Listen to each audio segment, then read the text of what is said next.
Que la paix de notre Seigneur et Sauveur Jésus-Christ soit avec vous tous, mes frères et sœurs. Bienvenue à tous à notre culte d'adoration ce matin. Aujourd'hui, nous nous réunissons pour réfléchir sur la majesté durable du Seigneur, telle que décrite dans le psaume 93. Ce psaume est une puissante déclaration de la souveraineté et de la force de Dieu. Un rappel que le Seigneur règne en maître, vêtu de majesté et ceinturé de force. Alors que nous joignons nos cœurs dans ce culte, embrassons le message du psaume 93 qui célèbre la royauté éternelle du Seigneur et la stabilité qu'il fournit pour la durée des temps. Que cette vérité résonne en nous, renforçant notre foi et notre confiance en son royaume inébranlable. Mes frères et sœurs, levons-nous. Nous allons débuter ce service en faisant la lecture. Une lecture qui sera projetée pour vous et que notre frère fera ensemble au psaume 93.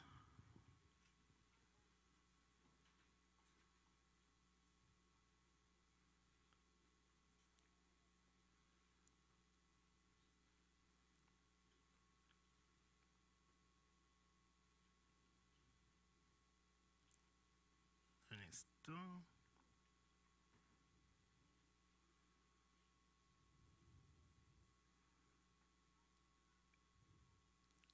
Je ferai la lecture pour vous. L'Éternel règne, il est revêtu de majesté. L'Éternel est revêtu, il est saint de force. Aussi le monde est ferme, il ne chancelle pas. Ton trône est établi dès les temps anciens, tu existes de toute éternité. Ensemble, les fleuves élèvent, ô Éternel, les fleuves élèvent leur voix. Les fleuves élèvent leurs ondes retentissantes, plus que la voix des grands, plus de puissants eaux, des flots impétueux de la mer. L'Éternel est puissant dans les lieux célestes. Tes témoignages sont entièrement véritables. La sainteté convient à ta maison. Ô Éternel, pour toute la durée des temps. Amen.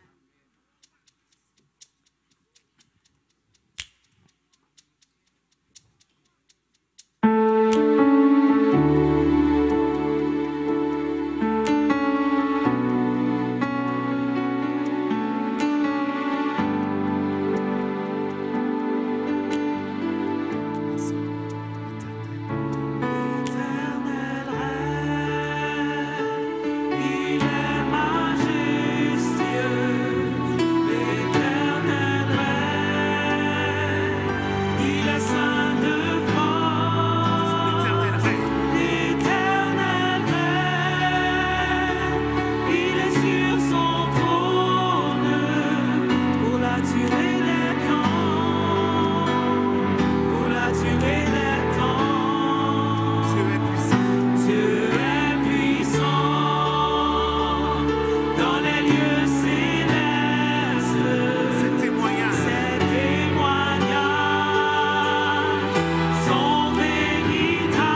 mérites toute la louange pour la durée des temps. Nous t'adorons et t'exaltons pour le Dieu merveilleux que tu es. Alors Seigneur, que tous ceux qui ne confessent pas ton nom dans ce lieu soient totalement détruits. Et que ton Saint-Esprit, Seigneur Dieu, par son onction, vienne, Seigneur Dieu, dans ce lieu et nous remplir chacun, Seigneur, de sa force, de sa puissance. Et que nos cœurs soient totalement débarrassés de toutes les choses, Seigneur Dieu, qui pourraient constituer un obstacle, Seigneur Dieu, à ce que nous puissions vraiment t'adorer comme tu le mérites, Seigneur. Que toutes les forces de l'enfer soient totalement liées dans ce lieu, en le nom de Jésus. Afin que, Seigneur Dieu, ce culte, Seigneur, monte devant toi comme un parfum d'agréable odeur. Bénis, Seigneur Dieu Tout-Puissant, Papa, le serviteur que tu vas utiliser. Bénis tout ce qui sera fait, Seigneur Dieu Tout-Puissant, dans ce culte. Afin que ton nom soit glorifié, ton nom soit élevé, ton nom soit magnifié. Et que nos cœurs, Seigneur, soient réceptifs à ta parole et transformés, Seigneur Dieu Tout-Puissant. Papa, c'est ce que nous te demandons ce matin. Viens nous transformer par ta parole, par nos louanges, Seigneur, que nous t'apportons, dans le nom de Jésus. Amen. Amen. Êtes-vous dans la joie, mes frères et sœurs, d'être dans la maison du Seigneur? Nous voulons déclarer encore ce matin que ton règne vienne, que ta volonté soit faite sur la terre comme au ciel. Oui, que ta glorieuse cause nous embrase. Que nous cherchions à faire connaître Christ sur toute la terre. C'est là notre désir. Nous prions que le Seigneur nous donne le courage, la force, la sagesse et qu'il se glorifie dans notre faiblesse. Car nous reconnaissons que malgré les épreuves et même face à la mort, nous pouvons toujours proclamer Christ est roi encore. Alléluia. Alléluia. Que ton règne vienne.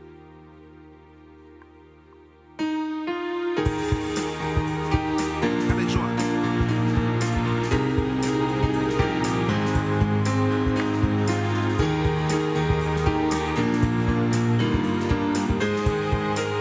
On tape des mains, on tape des mains.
face à la mort.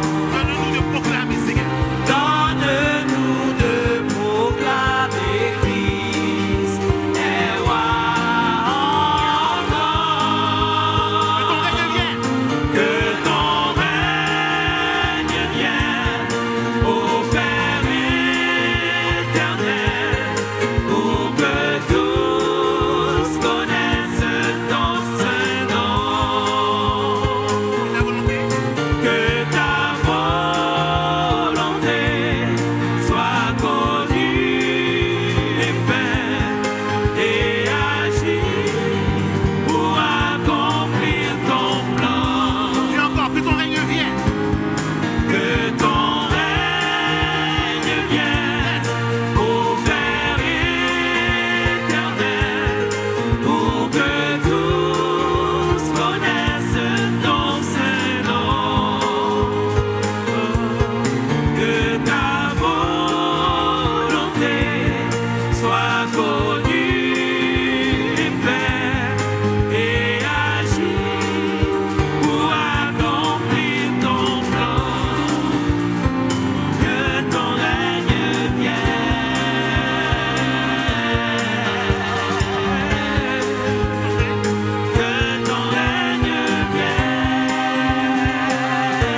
qui fut donné.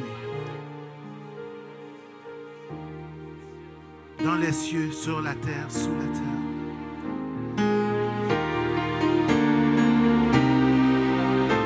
Que le nom de Jésus, nom où tout genou fléchira et toute langue confessera qu'il est Seigneur.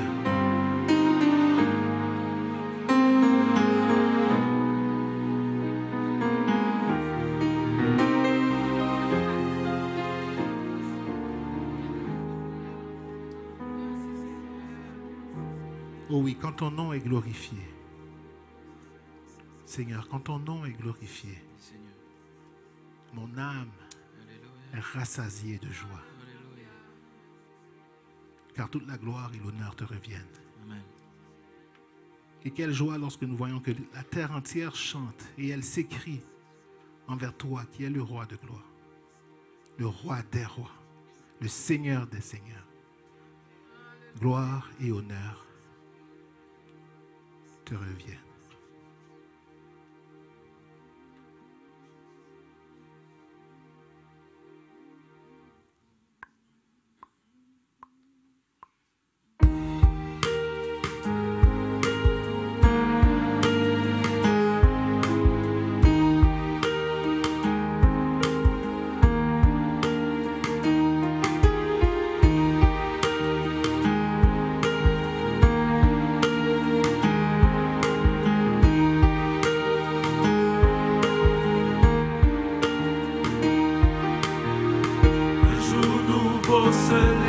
Je lèverai ma voix pour te louer.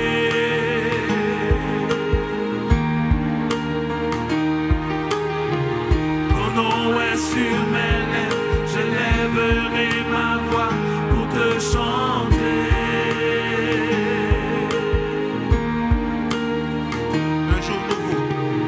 Un jour nouveau se lève, je lèverai ma voix pour te louer.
S'écrie envers le roi des rois.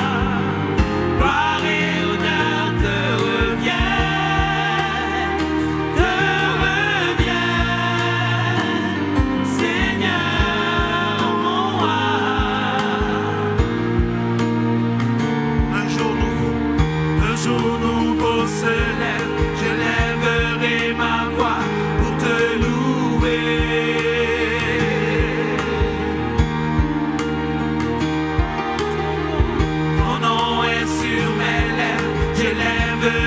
Ma voix pour te chanter. À toi seul. À toi seul. Alléluia. Reviens là.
Rends-lui la gloire.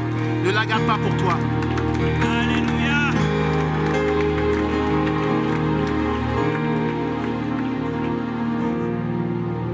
Oh oui. Seigneur, nous t'exaltons, nous t'élevons, nous te glorifions. Reçois l'honneur, la louange, la gloire, la magnificence dans tous les siècles. Nous ne faisons pas de toi un Dieu, Seigneur. Tu es Dieu. C'est un privilège que nous avons de t'adorer, Seigneur. Si nous ne voulons pas ouvrir la bouche, eh bien, tu susciteras d'autres. Tu susciteras d'autres, Seigneur. Mais nous ne permettrons pas que personne vienne louer notre adoration à toi, Seigneur. Tu la mérites entièrement. Gloire et honneur te reviennent. Amen. Vous pouvez vous asseoir.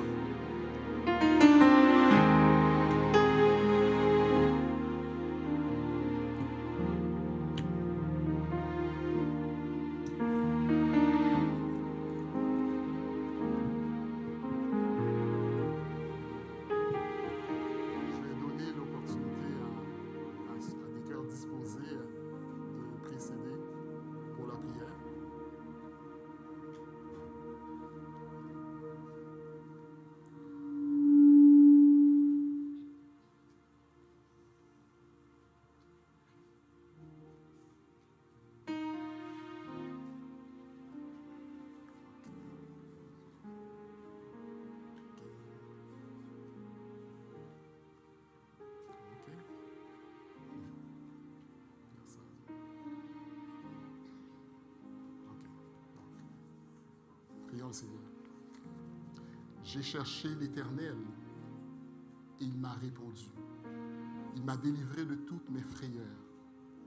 Quand on tourne vers lui les regards, on est rayonnant de joie et le visage ne se couvre pas de honte. Quand un malheureux crie, l'Éternel entend et il le sauve de toutes ses détresses. L'ange de l'Éternel campe autour de ceux qui le craignent et il les arrache au danger. Père éternel, nous sommes reconnaissants pour ta fidélité qui s'est manifestée envers nous à travers la semaine qui vient de s'écouler. Nous voulons te dire merci pour ce que tu as fait en nous, par nous et pour nous, pour que nous soyons présents devant toi ce matin. Nous te rendons gloire pour ton nom, car tu es grand. Tu opères des prodiges. Toi seul, tu es Dieu. Ce matin, nous venons à tes pieds malgré nos préoccupations, car nous voulons manifester et réitérer notre confiance en toi. Oui, tu as de la bonté pour ceux qui espèrent en toi. D'être maîtriser tout esprit de distraction, afin que ton peuple puisse participer à cette prière et faire monter vers toi, comme un seul homme, nos confessions, nos actions de grâce, nos requêtes, et qu'elles soient reçues de toi qui récompense ceux qui te cherchent. Tout d'abord, nous reconnaissons que nous n'avons pas vécu selon tes attentes. Nous sommes écartés du droit chemin par nos pensées, par nos mauvaises paroles, par nos actions, par nos attitudes envers toi. Nous ne t'avons pas cherché comme nous l'aurions dû.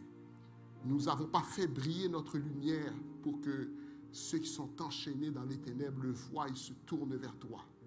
Nous avons mis en priorité notre agenda au lieu du tien, de sorte que pour certains d'entre nous, nous sommes devenus l'artisan de notre propre malheur.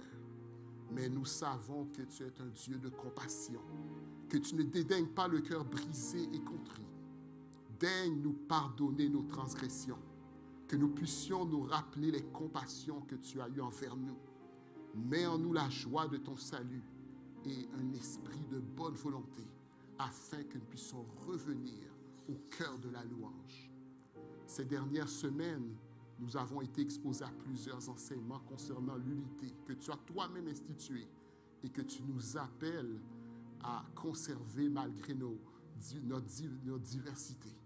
Nous prions pour que tu nous donnes la grâce de persévérer dans l'amour par la douceur, l'humilité, la patience. Nous prions pour que tu continues à confirmer les dons que tu as donnés pour l'éducation de ton peuple. Donne-nous le vouloir et le faire afin que, Seigneur, nous puissions répondre à ton appel de façon appropriée. Mets des chemins tout tracés dans le cœur de ceux qui ne savent pas comment te servir au sein de ton Église locale. Nous te rendons grâce que plusieurs d'entre nous soient toujours en mesure de te servir malgré la maladie. Nous savons que tu n'es pas un Dieu indifférent. Nous prions pour que tu continues à leur donner le courage et qu'ils espèrent en toi pour la guérison, car tu guéris toute maladie. Donne la paix à ceux qui attendent le résultat du médecin. Donne ta paix à ceux, Seigneur, qui sont dans l'épreuve par rapport à une maladie mentale. Soulage ceux qui souffrent de douleurs chroniques. Renouvelle les forces de ceux qui sont fatigués et chargés et donne-leur du repos. Donne-nous la sagesse de bien gérer le corps que tu nous as prêté en pratiquant une bonne hygiène de vie. Nous constatons aujourd'hui que les institutions que tu as mises en place sont attaquées de toutes parts. Les bornes anciennes sont déplacées et les dirigeants changent les définitions que nous croyons acquises depuis toujours. Nous savons que ta parole exerce une influence dans les cœurs des rois, des dirigeants. Tu l'inclines où tu le veux.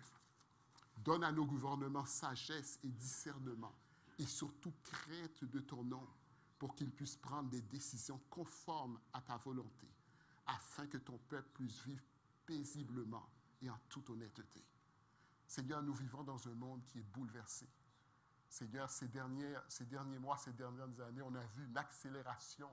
On entend des bruits de guerre. La terre est bouleversée et nous ne savons que faire. Nous avons ici, Seigneur, des gens, Seigneur, qui ont de la famille en otage en Haïti. Nous entendons ce qui se passe, Seigneur, en Ukraine. Nous entendons ce qui se passe au Moyen-Orient.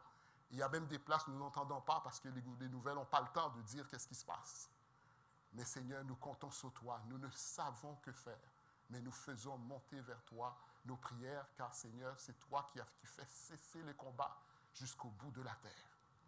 Seigneur, nous sommes reconnaissants de la vie éternelle que tu nous as donnée. Nous savons que tu nous as appelés à refléter les retombées de cette vie dans notre maison, dans notre quartier, dans notre travail et partout jusqu'au bout du monde. Merci de nous rendre utiles dans ta maison en nous donnant ce ministère de la réconciliation. Nous te demandons de nous donner un fardeau pour ceux qui ne te connaissent pas. Donne-nous de les voir comme tu les vois, de les aimer comme tu les aimes.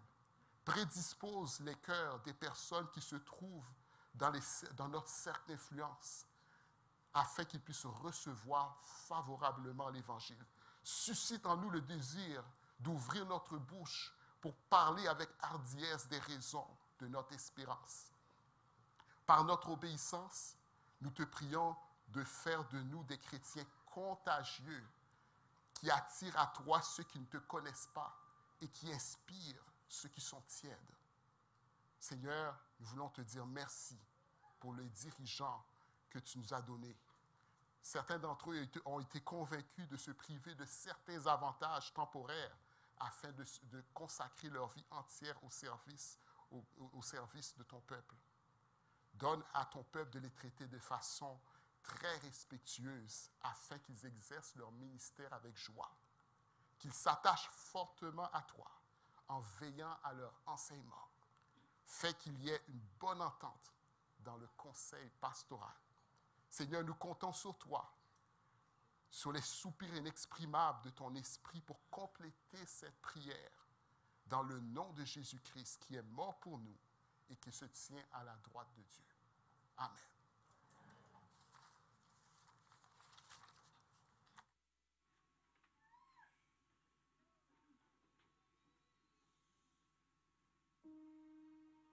Nous allons demander aux préposés, aux offrandes de s'avancer pour venir cueillir les dons.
avec vous les annonces et ensuite on fera monter les enfants.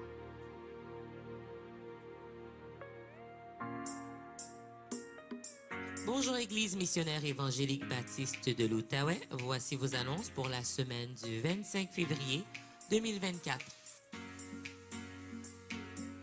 Tous les dimanches, il y a école du dimanche pour tous nos enfants de 3 ans à 12 ans et la pouponnière est ouverte. Toutes les semaines, les groupes de quartier, les groupes connexion se rencontrent. Si vous n'avez pas de groupe de quartier, veuillez nous contacter à info@aimez-vous.org. Tous les mardis, il y a temps de prière à 11h. Tous les mercredis, nous avons études bibliques sur Zoom à 19h. Tous les vendredis, il y a jeunesse pour les ados et pour les jeunes adultes. La formation d'évangélisation 7 signes pour découvrir la foi en Jésus avec vos amis a commencé. Pour vous inscrire, veuillez contacter Patrick ou Jen. La prochaine rencontre du groupe FCM sera vendredi le 15 mars à 19h. La prochaine rencontre du groupe des hommes sera samedi le 16 mars à 9h. Au calendrier pour les prochaines semaines, nous avons moment de prière avant la Sainte Seine vendredi le 1er mars sur Zoom à 19h. Nous avons jeûne et prière samedi le 2 mars à partir de 10h ici en présentiel. Le samedi 16 mars, il y aura une grande fête de Pâques pour tous nos enfants de 5 ans à 12 ans. Veuillez contacter Sœur Francesca pour vous inscrire. Et marquez dans vos calendriers la date de l'assemblée annuelle qui sera le samedi 23 mars à partir de 18h30. Pour les dîmes et les offrandes, nous le faisons par virement Interact. L'adresse est trésorerie@aimez-vous.org. Dans la section message, vous mettez l'objet de votre don. Si vous nous visitez pour la première, deuxième ou troisième fois, nous vous souhaitons la bienvenue parmi nous. Si vous célébrez un anniversaire de naissance, de mariage ou de conversion cette semaine, nous vous souhaitons joyeux anniversaire. Si vous avez des questions ou un besoin, n'hésitez pas de communiquer avec nous par les moyens affichés à l'écran, tout en vous souhaitant bon culte. Merci. Donc, nous allons inviter tous les enfants de 3 à 12 ans à monter dans leur classe avec les moniteurs. Et nous allons nous apprêter à écouter la parole de Dieu par notre serviteur Stéphane.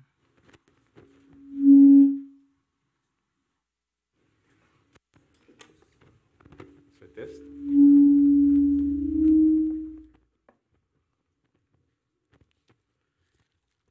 Bonjour tout le monde. Comment vous allez ce matin? Ça va bien? Alors, avant de commencer, je vais prendre le temps de saluer notre sœur Nini, que je n'ai pas vue depuis des mois, qui est là parmi nous. Merci Seigneur. Content de te voir, sœur, ainsi que Harry, que je n'ai pas vu depuis longtemps. Ça fait un bon petit bout. Alors, avant de commencer, je vais vous demander de participer avec moi à un petit quiz, d'accord? Parce que la semaine passée, on a célébré le dimanche de la diversité. Et j'ai trouvé que c'était à propos, vu le thème du message, de commencer par un petit quiz. Alors, est-ce qu'on peut afficher le PowerPoint, s'il vous plaît? Je vais voir combien de personnes connaissent leurs hymnes nationaux ici ce matin. Alors, dans le dessin que vous avez devant vous, les endroits jaunes sont des endroits où je voudrais que vous puissiez compléter. Qui connaissent leurs hymnes nationaux, qui voudraient participer. Alors, je vois Sœur Loud s'est proposé pour 1. Ensuite, j'ai Sœur Euphrasie et puis j'ai Monsieur Zamba. Alors, Sœur Loud, commence. Pour le pays, pour les ancêtres, marchons unis, marchons unis. Continue. C'est bon, bravo, excellent. Pour le pays, pour les ancêtres, marchons unis. Donc ça, c'est l'hymne national d'Haïti, première nation noire indépendante. 1804. J'ai Euphrasie ou Euphrasie, vas-y, Euphrasie. Lequel que tu choisis là? Celui qui est en dernier, ok, c'est le dernier de la RDC, d'accord, la République démocratique du Congo.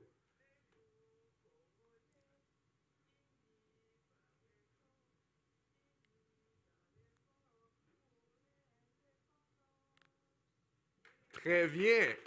Unis dans l'effort pour l'indépendance. Excellent, excellent. Et M. Zamba, le dernier pour toi.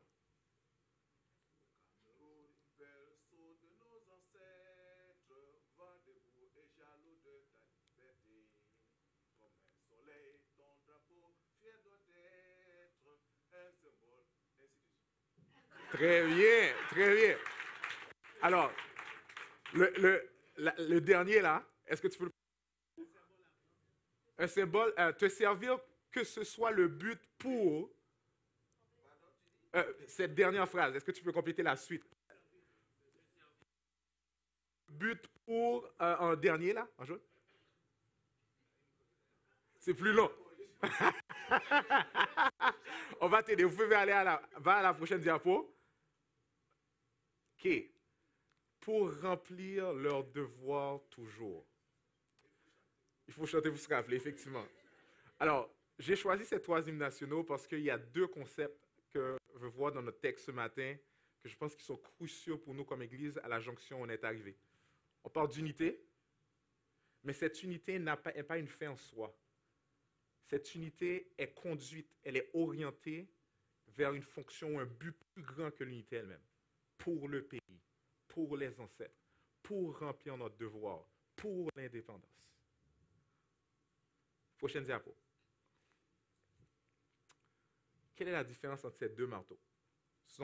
Les 2 sont des marteaux, mais quelle est la différence entre les 2?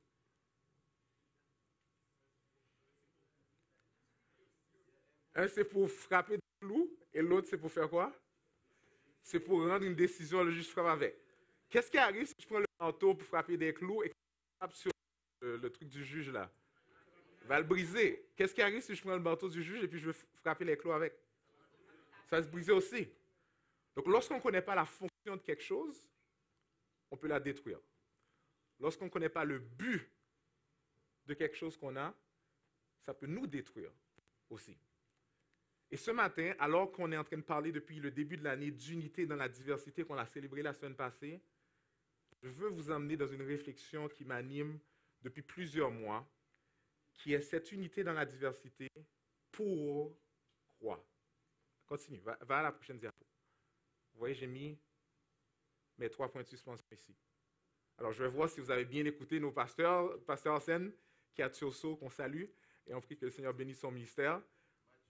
On a mis maturité ici. Oui, oui, oui. L'unité dans la diversité pour la maturité. Excellent. Et aujourd'hui, je veux remplir ce terme de la maturité et aller un peu plus loin. Cette maturité a un but ultime. Cette maturité sert à une fin plus grande qu'elle-même. Il y a une fin, il y a un but, il y a une fonction pour cette maturité. À quoi elle sert, cette maturité? Et avant de rentrer et de répondre à la question, on va lire un texte ce matin où les gens vont expérimenter une unité pour un but autre que ce qu'ils devraient remplir ici. Ils ont une belle unité, une forte unité, mais ce n'est pas pour le bon but ou pour la bonne fonction.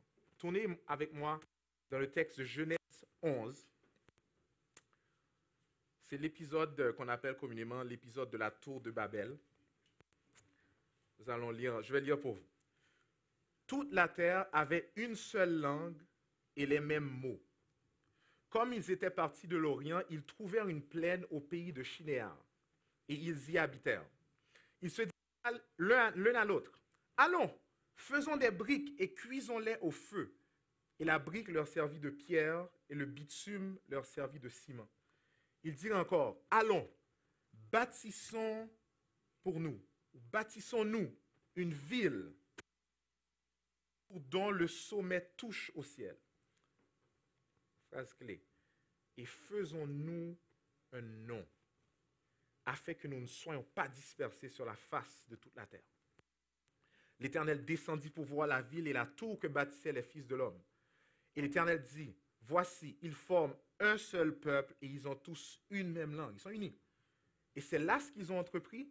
Maintenant, rien ne les empêcherait de faire tout ce qu'ils ont projeté.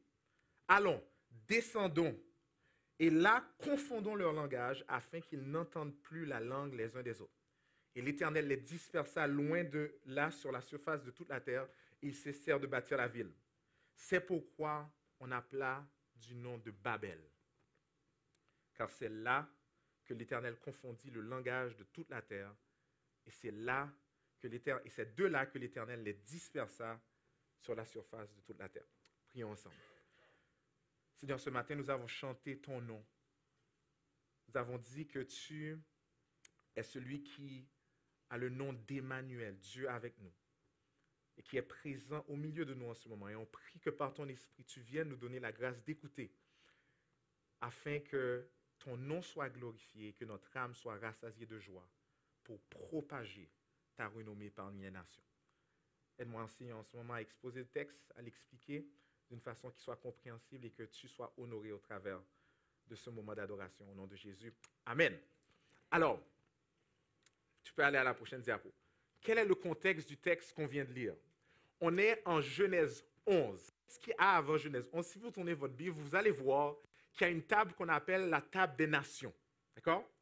En Genèse 11, on est dans l'histoire de Dieu après le déluge. Donc, on a Dieu qui a créé le ciel et la terre, qui a placé les hommes sur la terre pour la remplir et multiplier. Les hommes se détournent de Dieu dans la rébellion en décidant de choisir par eux-mêmes ce qui est bien, ce qui est mal. Et à cause de ça, ils sont exclus du jardin. Et Dieu va faire une promesse qu'on avait vue avec notre frère, pasteur Frankie, où il dit qu'il va envoyer un descendant, qu'il va envoyer quelqu'un qui va maintenant venir écraser la tête du serpent qui avait détourné l'homme de Dieu. Et là, on rentre dans une spirale descendante. On arrive en Genèse et on va voir dans les prochains chapitres que l'homme va aller plus loin encore dans la rébellion.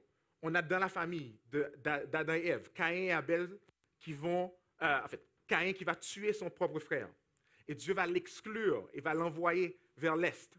On va ensuite voir qu'on va arriver en Genèse 6 et là, on a un autre acte de rébellion et Dieu dit non, c'est fini, je vais exterminer tous les hommes sur la surface de la terre et il envoie un déluge. Et là, on est après le déluge, les amis. Dieu a exterminé tous les hommes qui étaient sur la surface de la terre et il recommence avec une famille, la famille de Noé. Et Noé a 3 fils, Sem, Cham et Japheth. Leur nom est important. Et ce sont les descendants de Noé qui sont en train de faire ce qu'on a lu dans le texte ici. C'est frappant. Même après le déluge, il semble qu'il y ait un problème qui est resté encore. Alors, qu'est-ce qui arrive? Même lorsque Dieu a recommencé avec les fils de Noé, il y a un d'entre eux, Cham, qui déjà est dans des problèmes. On ne va pas rentrer dans tous les détails, mais déjà, on voit qu'au chapitre 10, par exemple, verset 6, les fils de Cham furent Cush, Mizraïm, Pout et Canaan. Okay? Les fils de Cush, Saba, Avila, Sabta, Ramia et Sabteka. Si vous cherchez des noms pour vos enfants, ce n'est pas le chapitre à utiliser. Okay? Cush engendra Nimrod. C'est lui qui commença à être puissant sur la terre. Il fut un vaillant chasseur devant l'Éternel. C'est pourquoi l'on dit Nimrod, vaillant chasseur comme devant l'Éternel. Il régna d'abord sur Babel, Érec, Akkad et Calné au pays de Shinéar. Alors ici, on voit que de ce fils de Noé va sortir ce monsieur qu'on appelle Nimrod, dont le nom signifie rébellion. Et plusieurs pensent que c'est lui justement qui va instiguer l'épisode de la tour de Babel qu'on voit ici. Alors, on le voit ici, toute la terre avait une langue et les mêmes mots. Littéralement, ils avaient une unité qui était même dans leur langage. Ici au Québec, par exemple, on parle français. Mais si vous allez en France, par exemple, et que vous dites « attache ta tuque », ils ne vont pas vous comprendre. Okay? Si on va en Haïti, là, y a des mots qu'on utilise comme « poutine », qu'ils ne vont pas nécessairement comprendre. On n'a pas les mêmes mots, même lorsqu'on parle la même langue. Eux, ils avaient la même langue et les mêmes mots. Vous imaginez le type d'unité qu'ils avaient ensemble. Le texte nous dit que toute la terre. Alors, le mot qui est traduit ici par terre peut être aussi traduit par pays en hébreu. C'est le mot Eretz. Donc, il y a plusieurs qui pensent qu'ici, ce n'est pas nécessairement tout le monde qui était là, mais ça fait référence à ce qu'on appelle une lingua franca. C'est par exemple, ici en Amérique du Nord, on parle anglais. Donc, c'est comme si l'épisode se trouvait juste en Amérique du Nord et c'est ce qui s'est passé. Ce n'est pas l'interprétation que je préfère. Je préfère qu'ici, on le voit comme étant quelque chose d'universel. Ils étaient tous dans la rébellion. OK? Et je vais vous dire pourquoi après. Une même langue et les mêmes mots, c'était une bénédiction qu'ils avaient. Une bonne unité similaire à celle de ce qu'on trouve en Genèse, lorsque Adam va dire, ils étaient une seule, l'homme et la femme, l'homme quittera son père et sa mère et s'attachera à sa femme, ils deviendront une seule chair. Donc on voit ici que ça commence bien. On voit ici, prochaine diapo, ils partent et ils commencent à faire ce que Dieu voulait qu'ils fassent dès le commencement. Vous vous rappelez, Dieu avait dit à Adam et Ève, soyez féconds, multipliez, remplissez la terre. On arrive en Genèse 9, après le déluge, Dieu recommence avec Noé, il dit la même chose, Dieu bénit Noé et ses fils, et leur dit, soyez féconds, multipliez et remplissez la terre. C'était ça le mandat. Allez partout, remplissez la terre. Et là, qu'est-ce qu'on arrive avec nos amis? Ils commencent à partir, commencent la migration vers l'est. Et là, ils trouvent une plaine dans le pays de Shinéar. Shinéar fait référence à l'Irak, c'est l'Irak moderne aujourd'hui, en Mésopotamie. Et là, ils trouvent une nouvelle trouvaille. Ils trouvent, le texte nous dit, ils trouvent quoi? Ils trouvent du bitume. Le bitume est une matière organique qui se trouve dans le sol, qui est utilisée pour la construction. Et là, ils trouvent ça, ils disent, ah, on va faire des briques. Jusqu'à présent, une langue, bénédiction, prospérité dans la plaine, bénédiction, ils l'utilisent, ils le développent, pas de problème. Mais le texte commence à signaler quelque chose de problématique. Verset 2. Ils habitèrent là. Ils y habitèrent. Donc là, ils ont commencé. Et puis soudainement, il y a une stagnation. Ils s'arrêtent dans la plaine. Hey, on est bien ici. Il y a la brique. Il y a du bitume. Hey, pourquoi on ne reste pas ici, là, finalement? Dieu avait dit de se propager, mais finalement, on va rester ici. Ça m'a fait beaucoup réfléchir. Comment est-ce qu'on utilise les talents, les bénédictions que Dieu nous donne? Est-ce que même l'unité qu'on a peut peut-être servir à quelque chose que Dieu ne veut pas? Vous savez, aujourd'hui, ce texte m'a frappé beaucoup parce que aujourd'hui, il y a beaucoup de réflexions qui se font au niveau de la technologie, notamment l'intelligence artificielle. Et il y a plusieurs mois de ça, j'ai participé à une conférence où il parlait justement comment est-ce qu'on peut utiliser cette technologie qu'on appelle l'intelligence artificielle de façon éthique. Okay? Parce qu'on réalise que c'est un bel outil, mais qui peut tellement être utilisé de façon pour opprimer qu'on doit réguler cette affaire-là. Okay? Et là, en cherchant un petit peu, en creusant un petit peu, j'ai réalisé qu'il y a un historien israélite du nom de Yuval Harari qui a écrit 2 livres. Un qui s'appelle Homo sapiens, qui décrit un petit peu l'origine de l'humanité selon sa perspective athée, et Homo Deus. Et dans Homo Deus, le gars, un israélite, il a fait un livre vraiment problématique. En fait, il décrit ce qui se passe. Il dit ceci. Il dit, lorsqu'on voit le siècle moderne, avec les avancées technologiques, on a pratiquement vaincu la famine. Les maladies et les guerres sont pas ce qu'elles étaient avant. Famine, qu'on voit dans la Bible, là, l'homme a pratiquement résolu ce problème-là avec la technologie et la science. La prochaine étape, c'est que l'homme va maintenant essayer de devenir Homo Deus, l'homme Dieu.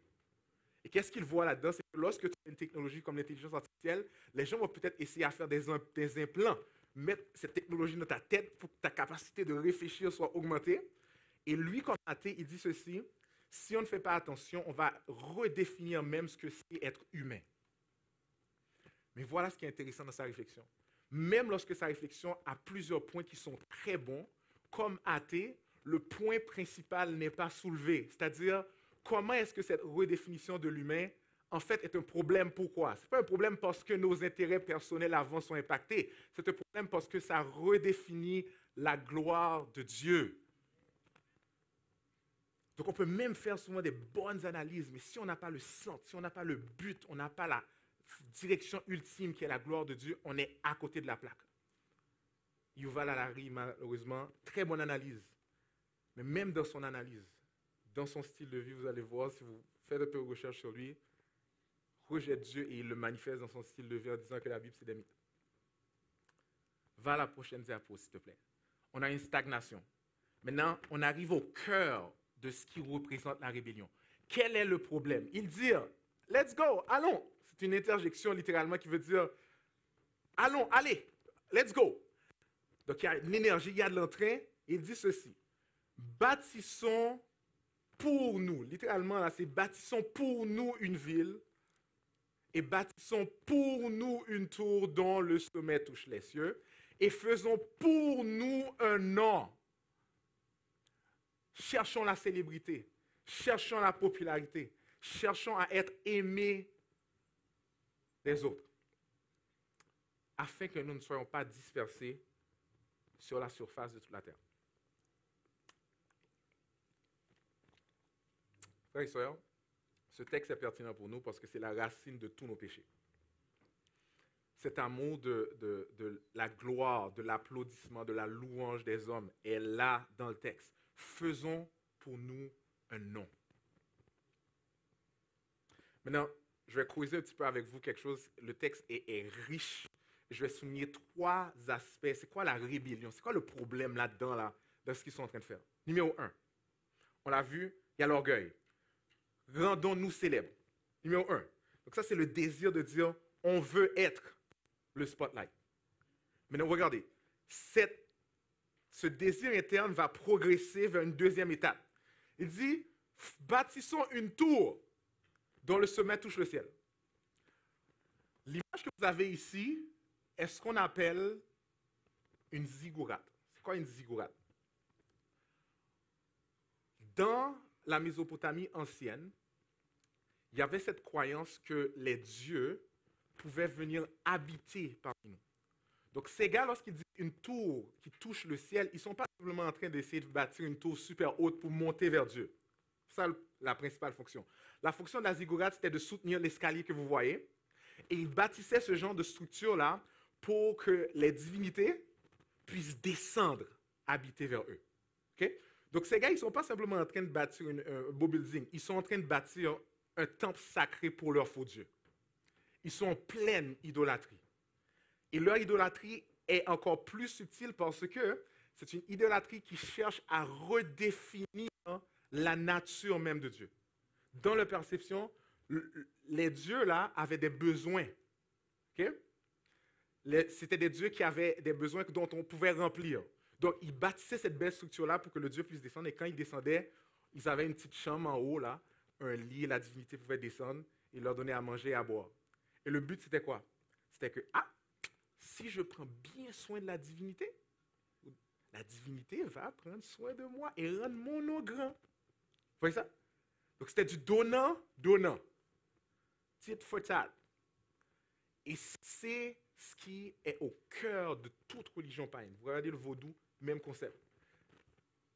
Toute fausse religion qui naît ici à Babel sont basées sur ce concept de ramener Dieu à notre niveau ou de le redéfinir selon nos termes humains pour qu'on puisse gouverner et le contrôler. C'est ça leur problème. Donc, il y a non seulement orgueil, il y a orgueil, il y a idolâtrie, et il y a, on finit ici, rébellion ouverte par rapport à ce que Dieu avait dit, afin que nous ne soyons pas dispersés sur toute la face de la terre. On devrait s'examiner aussi.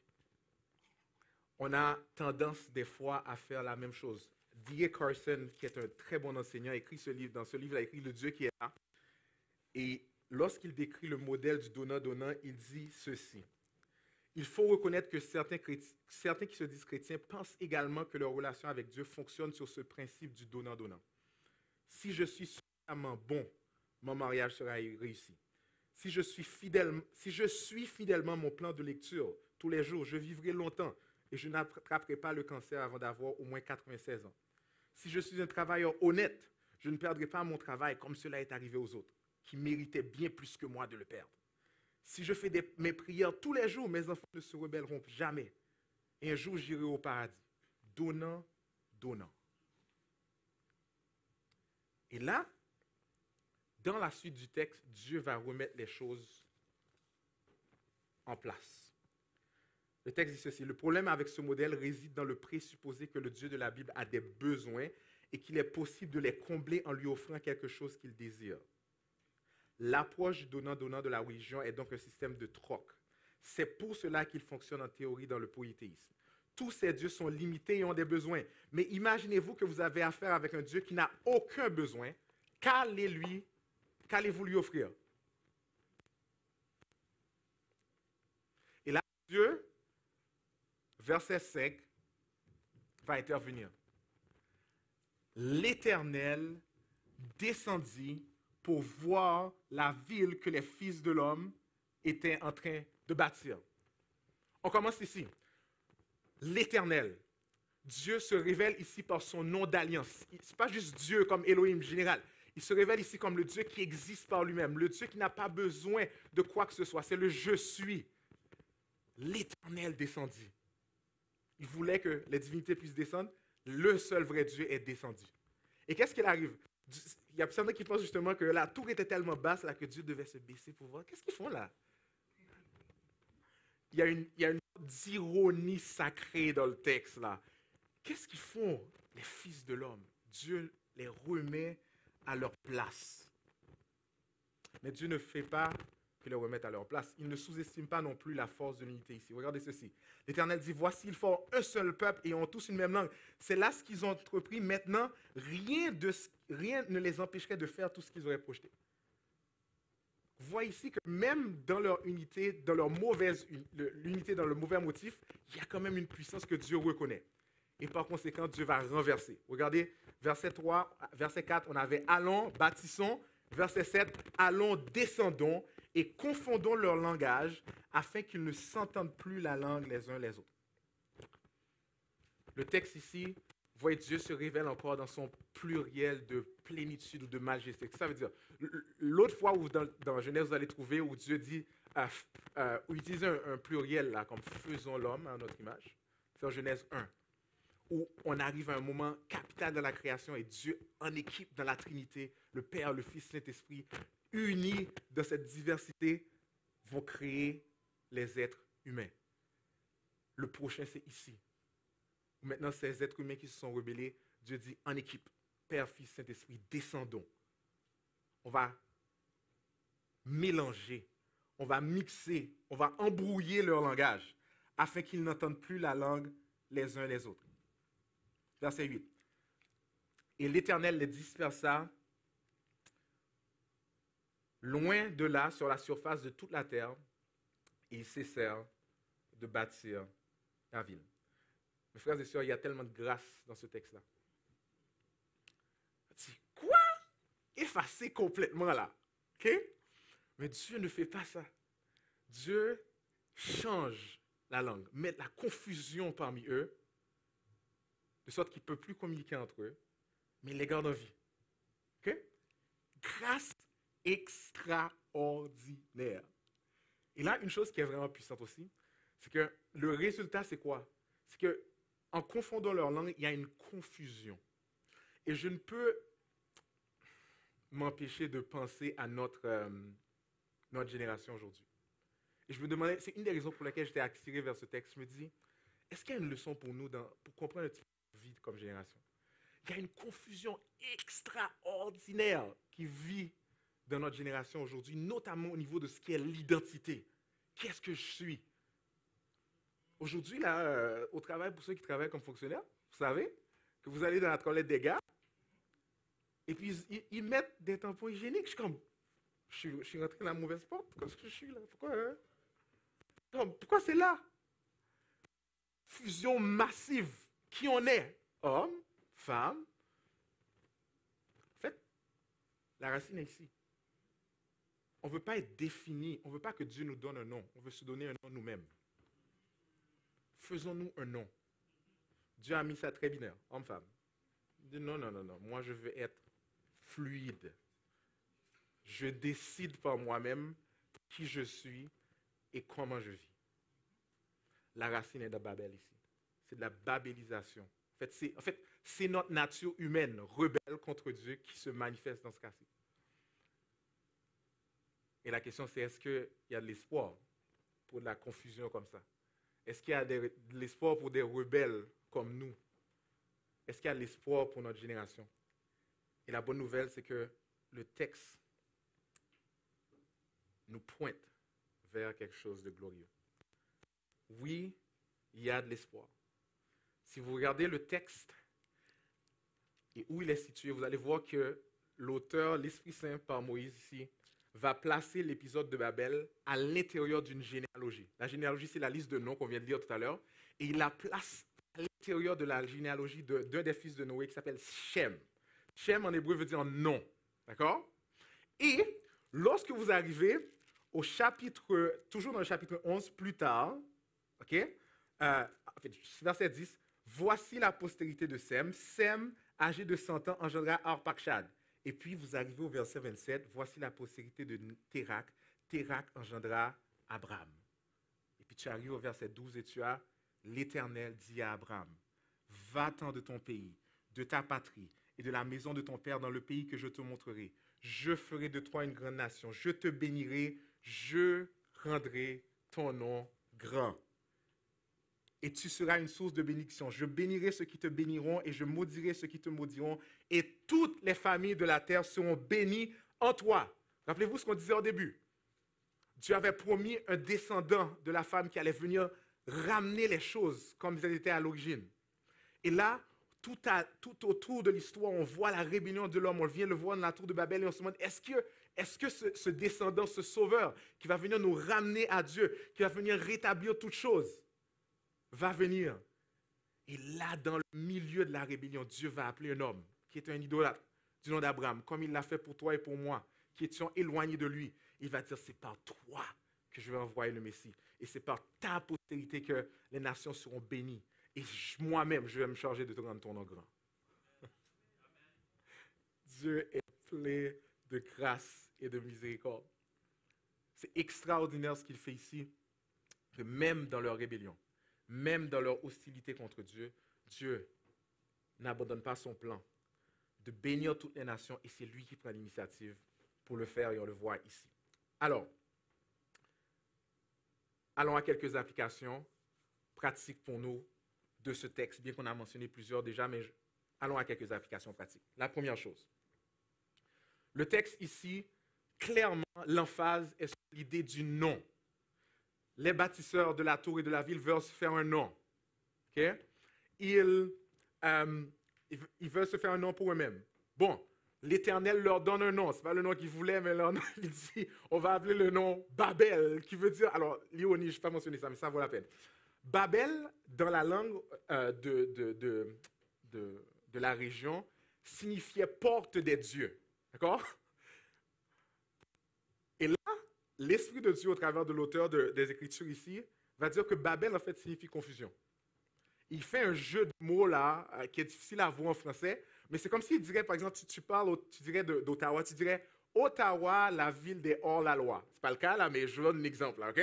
C'est ce qu'il fait ici dans le texte. Il dit Babel, la ville Balal, qui veut dire confusion. Okay? Il fait un jeu de mots avec pour dire, ils se pensent intelligents, smart, mais en fait, ils sont très confus. Okay? Et là, Dieu leur donne le nom de Babel.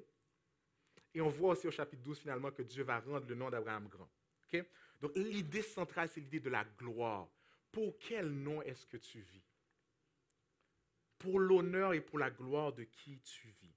La première application, je pense qu'on peut faire, c'est ayons une adoration toujours centrée sur la gloire de Dieu. On l'a chanté au travers de nos chants. Quel beau nom, porte loin de l'Éternel. Quel beau nom que celui d'Emmanuel. Dans notre Babel, Dieu a envoyé l'Emmanuel pour venir nous ramener à lui. La parole nous dit que la parole a été faite chair et elle a habité parmi nous, pleine de grâce et de vérité. Et nous avons contemplé sa gloire, la gloire comme celle du Fils unique venu du Père.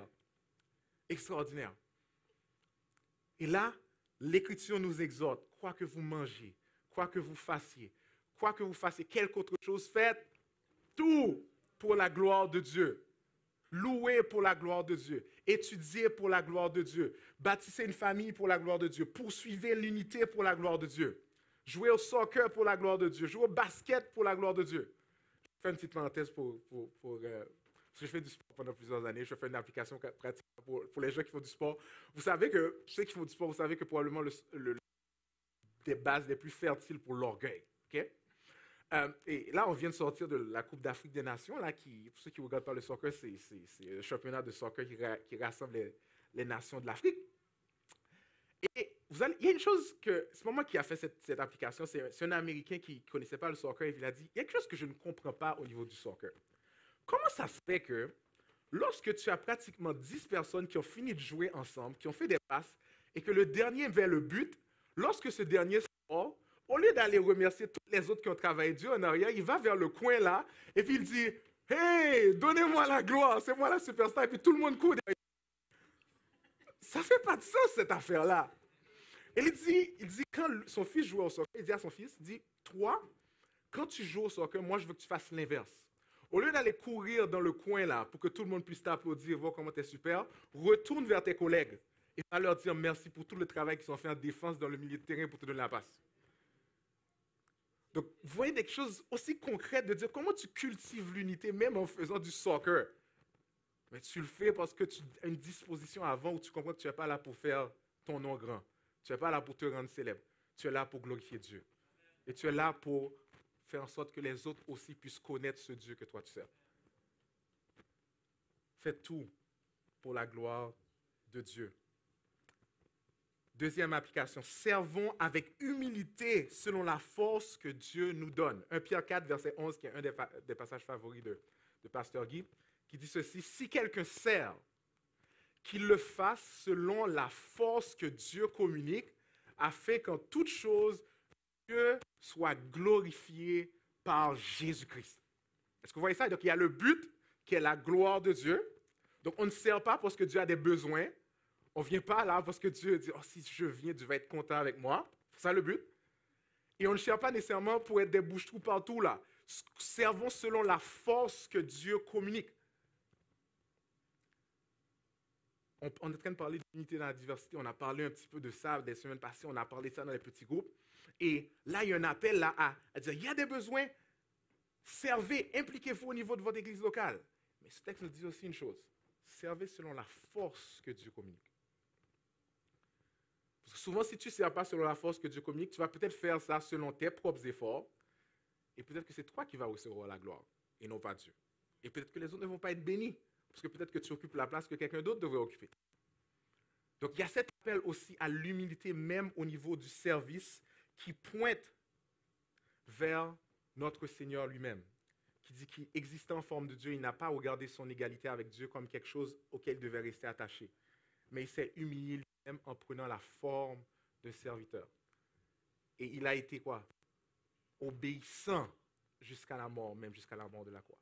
Et c'est à cause de ça que Dieu l'a élevé et lui a donné le nom qui est au-dessus de tout nom, afin qu'au nom de Jésus, tout genou fléchisse dans les cieux et sur la terre, et que quoi? Toute langue confesse que Jésus-Christ est Seigneur à quoi? À la gloire de Dieu le Père. So, même Jésus, dans son service, dans son humilité, il a reçu un nom qui est au-dessus de tout nom, qui sert à la gloire de Dieu. C'est la même chose aussi pour notre service. Conservons l'unité. Alors, je remplis justement ce que j'avais au début. Je vous avais dit quoi? Unité dans la diversité. Pourquoi? Unité dans la diversité pour propager sa renommée. Poursuivons l'union pour son renom. Marchons unis pour l'Éternel et pour l'agneau. Ce but ultime va nous garder centrés, va nous garder alignés avec les plans de Dieu. Et comme on l'a chanté dans le chant, quand son nom est glorifié, notre âme est rassasiée de joie. Gloire et honneur te reviennent. Je vais terminer avec cette dernière application et cette question pour chacun d'entre nous et peut-être des gens qui sont ici ce matin, mais qui ont entendu ce que j'ai dit, mais qui luttent, qui n'ont pas nécessairement cette passion, ce souci pour que la gloire et l'honneur et le renom de Dieu soient la priorité. Je pose cette question. Pour quel nom vis-tu ce matin? Pour quel nom vis-tu ce matin? Est-ce que ce qui motive ton choix de carrière ou ton choix d'études vient en fait d'un souci plus pour ta réputation ou celle de ta famille. Et là, je fais une petite application là pour les parents. OK, là c'est pour nous. Là, ça me vient maintenant, là, je vais profiter là. Ma femme et moi, on a commencé des rénovations depuis quelques temps, qu'on espère finir bientôt, Seigneur aide-nous. Et une des choses quand tu fais la rénovation que tu réalises qui est assez chérant, c'est les prix des entrepreneurs, particulièrement les électriciens. Et là, moi, comme bon haïtien, il y a 3 professions là qu'on encourage. Avocat, médecin, docteur. C'est les 3 là. Okay? C'est mon fils doit être un avocat, un médecin ou un docteur. Quand je suis arrivé ici au Québec, je me suis dit, mes amis, on m'a menti. Les électriciens.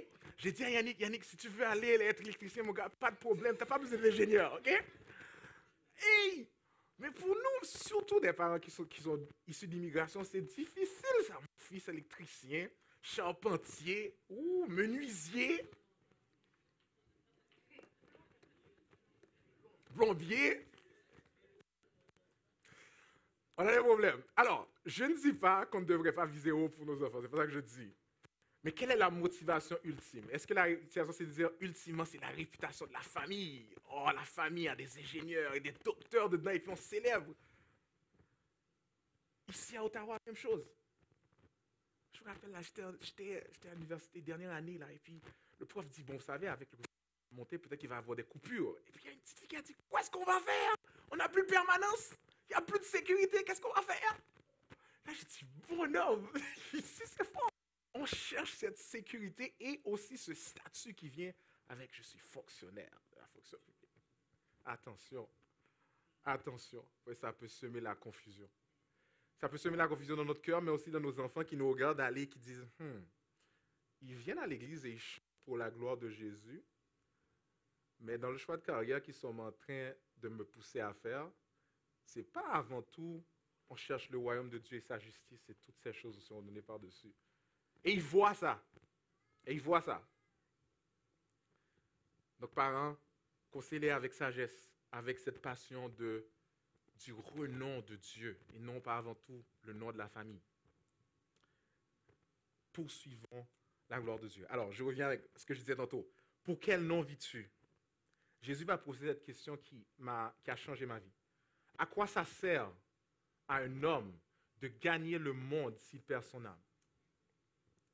J'étais étudiant à l'Université Laval et j'étais allé justement à cause de la gloire de l'équipe de sport là qu'on appelle le Rouge et Or. Je faisais de l'athlétisme, je me dis je vais aller parce que je vais étudier dans le programme le plus prestigieux de l'université.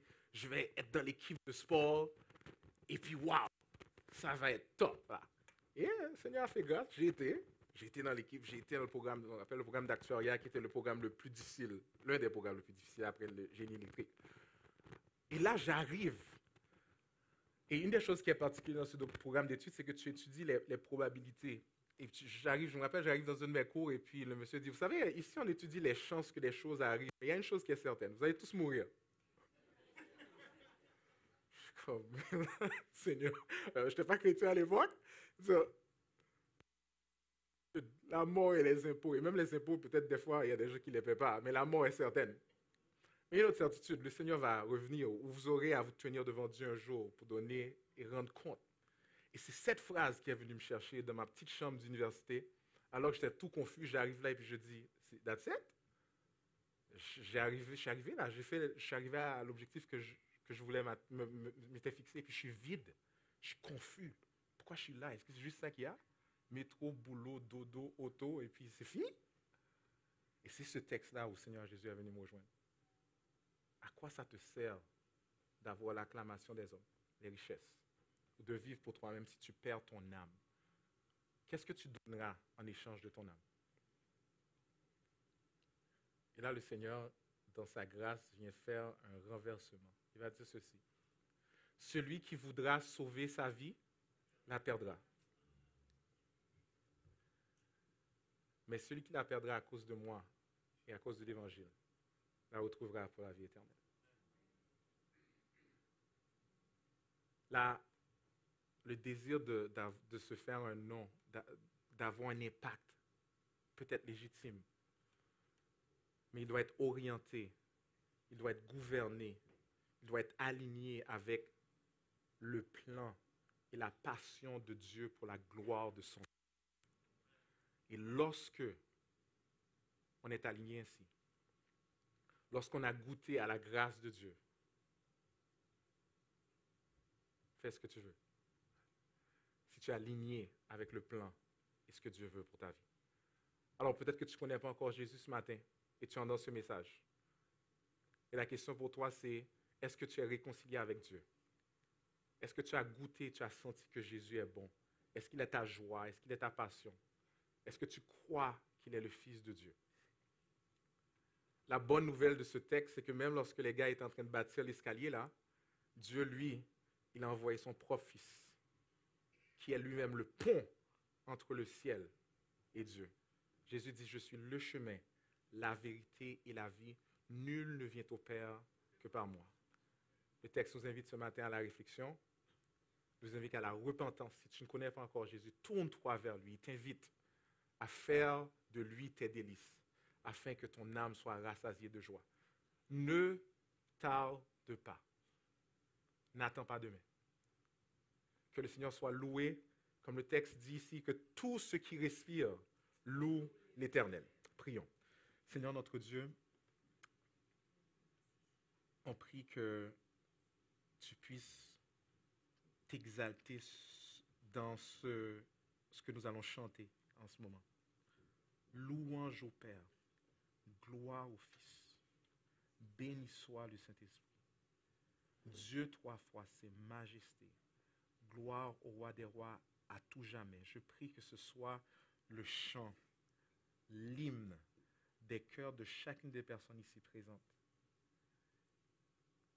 Et que ceux qui ne te connaissent pas encore viennent à connaître ce beau Jésus.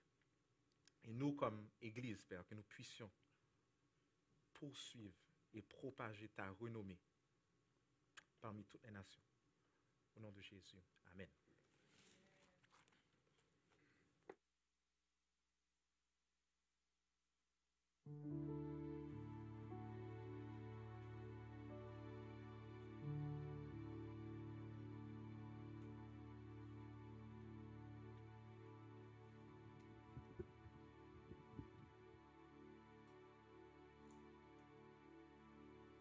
Levons-nous, mes frères et sœurs.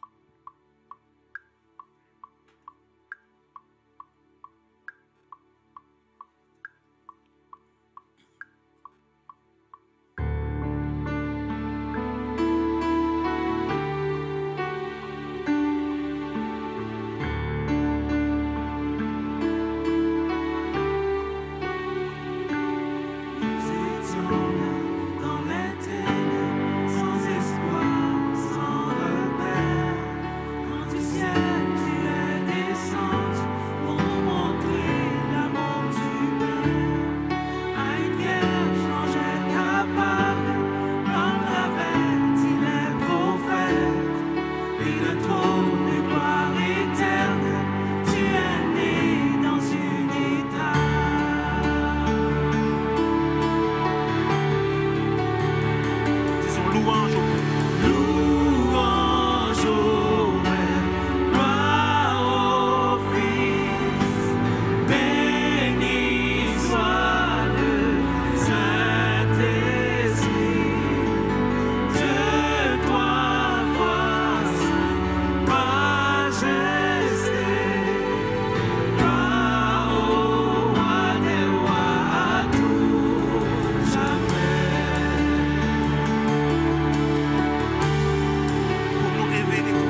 sortirent de leur tombe et tous les anges furent dans la joie, car les âmes de ceux qui croient en notre Père sont restaurées. Et l'Église de Christ, Et l'Église de Christ est née, sa flamme attisée par l'Esprit, cette vérité et cette vérité subsistera à jamais. subsistera à jamais. Par son nom et en son Par son nom et dans son sang, par sa victoire. par sa victoire je suis libre.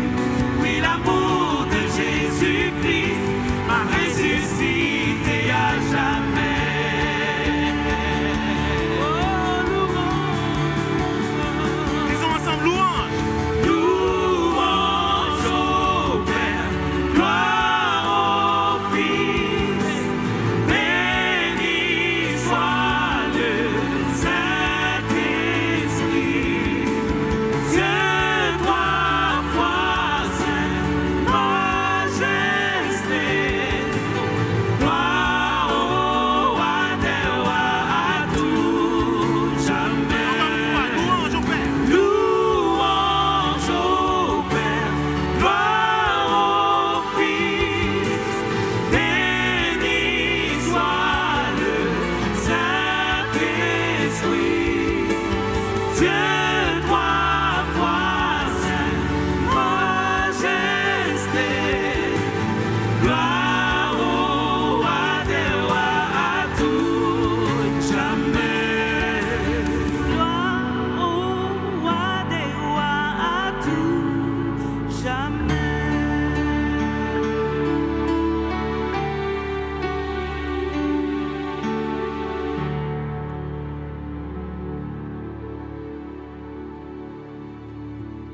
Veuillez vous asseoir. Juste avant que je prononce la bénédiction, j'aimerais pour ça prendre le temps de faire une série de remerciements. Le premier, c'est au nom de la famille Oxeus, qui a adressé une carte à l'Église et qui lit comme ceci. La famille Oxeus vous remercie, Emebo, pour votre soutien et réconfort considérable après le départ prématuré, inattendu de notre chère mère. Que Dieu continue à vous bénir. Amen. Amen. Le deuxième remerciement, c'est de la part du conseil pastoral. Pasteur Arsène vous envoie tout son amour et bien sûr ses salutations. Vous voyez, comme responsable, comme leader responsable, il a tenu à vous laisser en de bonnes mains. N'avez-vous pas été en de bonnes mains? Amen. Amen. Et donc, il voulait aussi que je vous présente nos remerciements au nom du conseil pastoral pour la participation combien active. Une participation remarquable et remarquée de l'Église de Jésus-Christ dimanche dernier lors de la célébration de notre journée de la diversité. Alors, depuis la planification, en passant par l'exécution, en passant par votre hospitalité à accueillir nos invités, jusqu'au nettoyage, jusqu'au dernier coup de balai, vous avez été vraiment, votre engagement a été palpable et il y avait de quoi être fier comme Église. Amen. Amen. Alors que le nom du Seigneur seul soit béni parce que c'est certain qu'il trouve honneur dans ce que nous avions fait et qu'il continue à frayer un chemin pour nous dans le renouvellement de notre connaissance et la pratique de l'unité dans la diversité vers une plus grande maturité et vers un plus beau témoignage pour sa gloire seule. Amen. Troisième remerciement, il faut prendre le temps de remercier notre serviteur aujourd'hui. Et mon cher Stéphane, on voit sous nos yeux ce que plusieurs leaders de cette Église ont été sur leurs genoux pour prier. Et on est en train de le voir se défiler devant nos yeux. Ok? Un frère Stéphane qui est énergique, qui est passionné, on sait qu'il est passionné pour l'enseignement, qui a un sens pédagogique tellement invitant, tellement captivant que oui, effectivement, on voit la gloire de Dieu éclater dans sa vie. Et qu'est-ce qui arrive lorsqu'on voit la gloire de Dieu? On veut voir encore et encore et encore. N'est-ce pas? Alors là-dessus, je vais prier pour lui. Ensuite, je prononcerai la bénédiction. Père, merci pour ce temps béni que tu nous as donné de passer en ta présence. Merci, Père, pour ta parole qui a été proclamée. Merci pour le messager que tu as utilisé avant que nous ayons vu ce que nous voyons aujourd'hui. Toi, tu avais commencé cette belle œuvre bien avant. 20 ans de cela, c'est pas ça qu'on avait. Et aujourd'hui, nous voilà en train d'être émerveillés devant ce que tu fais par ton esprit. Et puisque tu as commencé cette belle œuvre, Père, nous prions que tu l'achèves, Papa. Nous prions, Seigneur, que tu le caches, que tu le remplisses, Seigneur, que tu fasses déborder sa coupe, afin qu'il ait encore et toujours à donner à ton peuple, à donner à sa famille, à donner à sa communauté. Nous le remettons, nous le recommandons entre tes mains. Renouvelle ses forces, Seigneur. Renouvelle son esprit, Papa. Et donne-lui de pratiquer tout ce qu'il a enseigné aujourd'hui. Et que dans son service, dans son témoignage, Père, nous continuons de voir ta gloire et ta gloire seule éclater. Par Jésus-Christ, nous avons prié, Seigneur. Amen.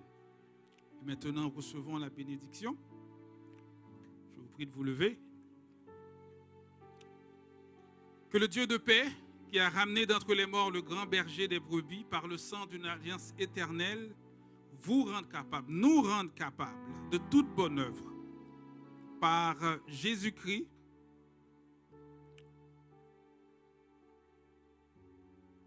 qu'il fasse en vous ce qui lui est agréable par Jésus-Christ, auquel soit la gloire au siècle des siècles.